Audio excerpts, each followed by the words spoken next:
দেশের একমাত্র প্রবাল দ্বীপ সেন্ট মার্টিনের সুরক্ষায় একসঙ্গে কাজ করবে দেশের শীর্ষস্থানীয় শিল্প গ্রুপ প্রাণ RFL ও জাতিসংঘ উন্নয়ন কর্মসূচি UNDP। সোমবার সেন্ট মার্টিনে এর উদ্বোধন করেন পরিবেশ অধিদপ্তরের পরিচালক মোহাম্মদ সোলাইমান হায়দার। এ কর্মসূচির আওতায় সেন্ট মার্টিনের বর্জ্য সংগ্রহ ও রিসাইক্লিং করা হবে। এছাড়া দ্বীপের মানুষের জীবনযাত্রার মান উন্নয়ন, কর্মসংস্থান এবং উদ্যোক্তাদের পণ্য বিপণনে সহায়তা করা হবে।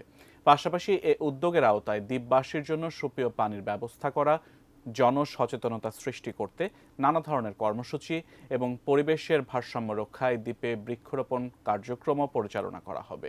অনুষ্ঠানে অন্যান্যের মধ্যে উপস্থিত ছিলেন প্রাণ RFL এর পরিচালক কামরুজ্জামান কামাল এবং UNDP-র head of experimentation doctor Ramiz Uddin.